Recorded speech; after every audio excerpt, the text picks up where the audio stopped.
Hello दोस्तों, the ज्ञान point YouTube channel में आपका स्वागत है। जैसा कि आपको पता है, मैं बीपीएससी और शिक्षा विभाग से जुड़े हुए सारे अपडेट आपको मैं सबसे पहले लाता हूं। आज जो अपडेट सामने आया है वो है कि नोटिफिकेशन आ गया है, जिसका सबको इंतज़ार था। 6 लाख अभ्यर्थियों को इनका इंतज़ार था कि नोटिफिकेशन कब आएगी कब आएगी कब आएगी, और अतुल प्रसाद जी ने नोटिफिकेशन जो है कल रात को ही रिलीज कर दिया। तो ये नोटिफिकेशन की से जुड़े हुए जो सबसे महत्वपूर्ण जो बातें हैं उस पर हम आज चर्चा करेंगे। नोटिफिकेशन से जुड़े हुए जो भी बातें जो बच्चों में अंतर्द्वंद बना हुआ है उनकी हम चर्चा करेंगे। देखिए, नोटिफिकेशन से जुड़े हुए जो बातें हैं वो आपको मैं एक क्रम में मैं आपको बताऊंगा। जो पहला जो बातें हैं वो क्या है कि आवेदन कब से प्रारंभ है। तो आवेदन जो प्रारंभ की जो तिथि है वो आपको 15 जून से आप आवेदन कर सकते हो। कहने का मतलब है कि नोटिफिकेशन तो आ गया है, लेकिन 15 जून से आप जो है फॉर्म भर सकते हो। आवेदन आपको आ जाएगा, 15 जून से आप फॉर्म भर सकते हो। और अंतिम जो तिथि है, अंतिम तिथि वो 12 जुलाई है। अंतिम तिथि क्या है? 12 जुलाई। लेकिन एक चीज़ आप समझ जाइए कि आपको कि समय बहुत कम है, क्योंकि आपको बहुत सारे डॉक्यूमेंट भी बनाने हैं। और डॉक्यूमेंट कौन कौन से आएंगे मैं आपको आगे बताऊंगा। आप मेरे वीडियो पे बने रहिए और लाइक करिए, सब्सक्राइब करिए। देखिए, परीक्षा की जो तिथि होगी, आप जानते हैं कि परीक्षा की तिथि पहले ही अपडेट किया जा चुका है। परीक्षा की तिथि 4 दिनों तक चलेगी, और ये परीक्षा की तिथि हो गई 19 अगस्त, 20 अगस्त, 26 अगस्त और 27 अगस्त। ये 4 दिनों तक आपकी परीक्षा चलेगी। तो कितने दिनों तक चलेगी? ये 4 दिनों तक चलेगी। कुल 4 दिनों तक परीक्षा चलेगी। इस 4 दिनों में जो परीक्षा में जो 19 तारीख को जो परीक्षा होगा, उस परीक्षा में आपको मैं बता दूं कि 19 तारीख के जो परीक्षा में आपको पेपर 1 होगा, यानी वो भाषा का पेपर होगा। यानी 19 का जो पेपर होगा वो आपको भाषा का पेपर होगा। और ये जो भाषा का पेपर है वो क्वालिफाइंग नेचर का होगा, यानी इसमें मात्र आपको 30 नंबर लाना है। यानी 25 के इंग्लिश होंगे, 75 के हिंदी होंगे, और उसमें आपको 30 नंबर लाना है। तो ये आप समझ जाइए। और जो 20 तारीख को जो एग्ज़ाम होगा वो आपको 1 to 5 के लिए पेपर 2 होगा, और जिसमें कि कहीं ना कहीं आपको इसमें जो है नेगेटिव मार्किंग भी है, क्वालिफाई उसमें करना होगा। और उसी के आधार पे आपको रैंकिंग भी मिलेगा। तो आप समझ जाइए कि अब शिक्षा विभाग कहीं ना कहीं मुस्तैद हो चुकी है, और बीपीएससी भी मुस्तैद हो चुकी है। आपको नोटिफिकेशन आपको देखने को मिल गया। मैं आगे बताऊंगा कि किस जिलों में कितनी सीटें हैं। मेरे वीडियो में आप बने रहिए। नोटिफिकेशन से जुड़े हुए सारे सवाल आपको आज इसी वीडियो में मिल जाएंगे। देखिए, आगे जो महत्वपूर्ण बातें हैं वो ये है कि कितने दिनों तक चलेगी परीक्षा। तो परीक्षा आपको कुल 4 दिनों तक चलने वाली है। कौन कौन से डॉक्यूमेंट लगेगा, मैं इसके लिए एक प्रॉपर वीडियो बनाऊंगा, लेकिन मैं फ़िलहाल आपको बता दूं जो डॉक्यूमेंट जो आपको लगेगा वो आपको जाति प्रमाण पत्र, आपको उसके साथ साथ आवासीय प्रमाण पत्र, क्योंकि आप जानते हो डोमिसाइल नीति लागू हुई है। तो डोमिसाइल नीति के आधार पे बाहर के जो भी अभ्यर्थी हैं वो नहीं भर सकते हैं स्टेट के बाहर। तो इसीलिए कहीं ना कहीं आवासीय प्रमाण पत्र आपको ज़रूरी है। इसके साथ साथ आपको जो है जो क्रीमी लेयर रहित प्रमाण पत्र ये आपको बनाना पड़ेगा। क्रीमी लेयर रहित यानी ये आप समझ जाइए, यानी जो भी जिस जाति के आप हैं, जैसे आप अगर ओबीसी के हैं तो आप कहीं ना कहीं आपको जाति प्रमाण पत्र आपको बनाना पड़ेगा। देखिए, ओबीसी में भी 2 टाइप में आते हैं, जो कि एक ओबीसी में 2 तरह से है। एक ईबीसी कैटेगरी में, केंद्र में आप उनको ओबीसी माना जाता है, लेकिन जो ईबीसी है अत्यंत पिछड़ा वर्ग, ठीक है, उनका नाम एमबीसी भी होता है, BC1 भी होता है और एबीसी भी होता है। तीनों एक ही होता है। लेकिन ईबीसी में भी आपको छूट तभी मिल पाएगा जब आप क्रीमी लेयर रहित प्रमाण पत्र बनाएंगे। आप समझिए मेरी बात को, क्रीमी लेयर रहित प्रमाण पत्र आपको बनाने हैं। मैं आगे बताऊंगा कि क्रीमी लेयर रहित। उसके बाद जो है EWS जो कैंडिडेट हैं उनके लिए भी मैं आपको बताऊँगी, उनके लिए भी जो सारे कागजात वो 1 साल के होने चाहिए। और अगर करंट बना लेते हैं तो बहुत अच्छी बात है। वैसे अतुल प्रसाद जी ने ये कहा है कि आप जो भी आपको कागजात होगा उसको आपको नोटिफिकेशन जब आप आवेदन करिएगा उसी में आपको संलग्न करना होगा। कहने का मतलब है, चाहे वो कास्ट सर्टिफिकेट हो, चाहे वो रेसिडेंटल सर्टिफिकेट हो, चाहे वो मैट्रिक के, इंटर के और ऑनर्स के सर्टिफिकेट हो, सारे आपको अपलोड करना होगा। तो ये एक बहुत बड़ी बातें हैं, क्योंकि पहले होता था क्या कि जॉब लेने के बाद जो है वेरिफिकेशन में दिया जाता था, लेकिन अब ऐसी बातें नहीं हैं। आपको उसी टाइम में आवेदन के समय में ही आपको अपलोड करना पड़ेगा। तो ये एक महत्वपूर्ण बातें आप जान लीजिए। तो आपको अभी समय है, 15 दिन का समय है, 15 दिन में आप बना सकते हो और कहीं ना कहीं उसको आप बना लीजिए। अगर नहीं बना हुआ तो रेन्यूअल करवा लीजिए, कोई दिक्कत नहीं है, क्यों रिस्क लेना है, ठीक है। आगे देखिए 2021-23 वालों को क्या मिलेगा मौका जी। 2021-23 वालों को मौका मिलेगा। क्यों मौका मिलेगा? क्योंकि 2021-23 वालों के बच्चे जो भी मेरे ख्याल से 40,000 प्लस बच्चे होंगे जो कि 2021-23 वाले हैं, उनको कहीं ना कहीं बेनिफिट मिल गया। इस 7वां चरण आप बोल सकते हो, इस चरण में उनको कहीं ना कहीं मौका दिया गया। तो इसको किस तरह से मौका दिया गया आप देखिए। इसको मौका दिया गया कि अंतिम तिथि जो इनके लिए है वो अंतिम तिथि है वो 31 अगस्त। यानी कहने का मतलब है अगर आप 31 अगस्त तक अगर आप क्वालिफाई 31 अगस्त तक अगर आपका सर्टिफिकेट आ जाता है, यानी आप एग्ज़ाम की प्रक्रिया ख़त्म हो चुकी है, 31 अगस्त तक में अगर आपका मार्कशीट आ जाता है, सर्टिफिकेट आ जाता है, तो आप वैलिड माने जाओगे। पहले 1 अगस्त तक ही जो है 1 अगस्त तक ही वैलिड था कि 1 अगस्त तक में आपको आना था। सरकार ने इनको 30 दिन बढ़ा दिया गया। तो बढ़ाने का मतलब ही आप समझ में आ गया। मैंने बोला था स्पष्टीकरण, मैंने 2021-23 के बच्चों के लिए भी मैंने बोला था कि नहीं, आपको मिल सकता है सरकार की तरफ से मौका। चूँकि हम देखें अतुल प्रसाद के जो ट्वीट है उसके नीचे इतने कमेंट थे, आप समझ सकते हो, हज़ारों के तादाद में कमेंट थे। तो कहीं ना कहीं उनका एक पॉजिटिव संदेश गया है, तो आपको मानना पड़ेगा। तो 30 दिन बढ़ गया। तो अब इसमें टारगेट क्या होगा? इसमें टारगेट ये होगा कि जो BSEB बिहार विद्यालय परीक्षा समिति और जो सारे जो यूनिवर्सिटी है जो अपना सेशन लेट की है वो सेशन अपडेट करेगा। चूँकि उनको भी प्रेशर रहेगा कि हमारे बच्चों को रिजल्ट निकालना है, तो जल्दी से जल्दी हम इस चीज़ को सॉल्व करें।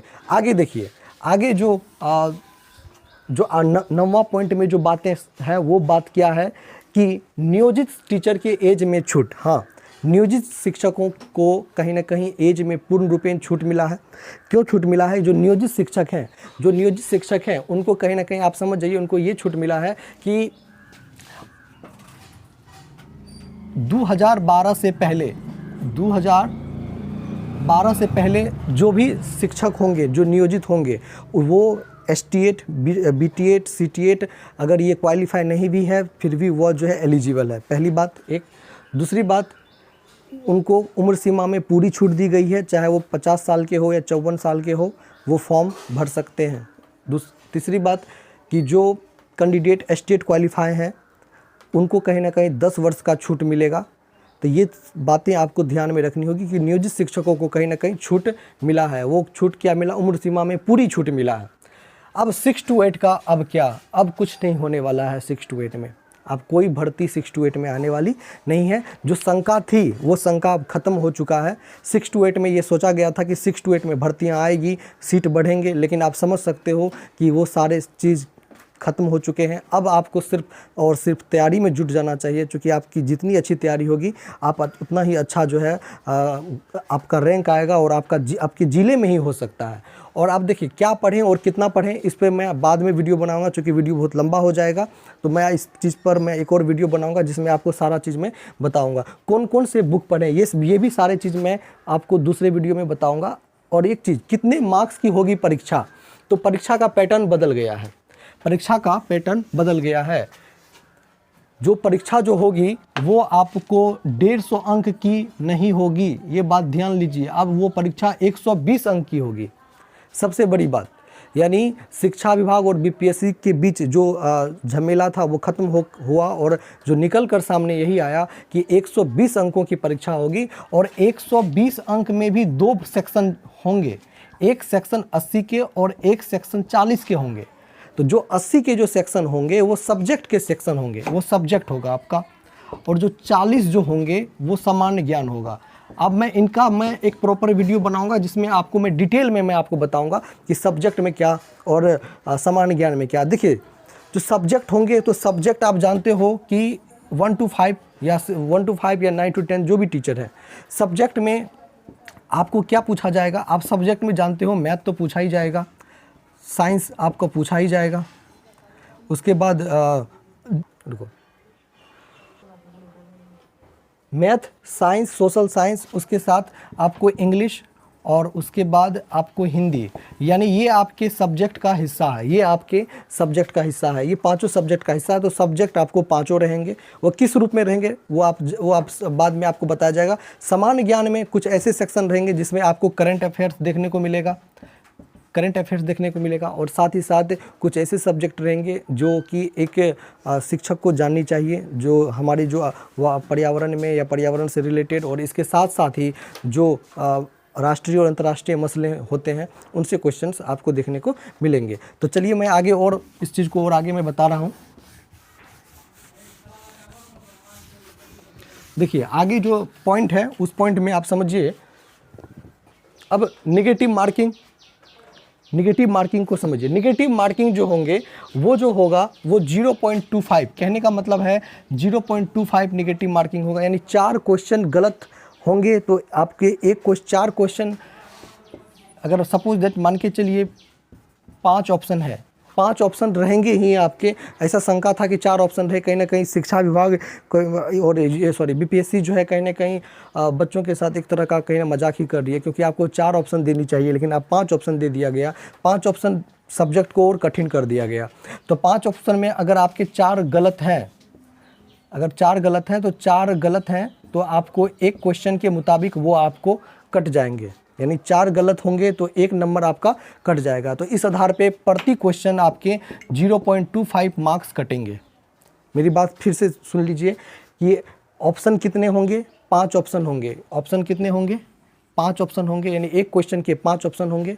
अगर सपोज दैट कि 4 क्वेश्चन आपने गलत किया, 4 क्वेश्चन आपने गलत किया, तो जो आपने एक क्वेश्चन सही किया वो कहीं ना कहीं उसके नंबर भी आपको कट जाएंगे, तो इस चीज़ को आप ध्यान रख लीजिए। इस हिसाब से एक क्वेश्चन आप गलत करते हो तो 0.25 मार्क आपके कट जाते हैं, यानी एक क्वेश्चन आप गलत करोगे तो 0.25 मार्क आपके कट जाएंगे। आपको 5 ऑप्शन दिया जाएगा।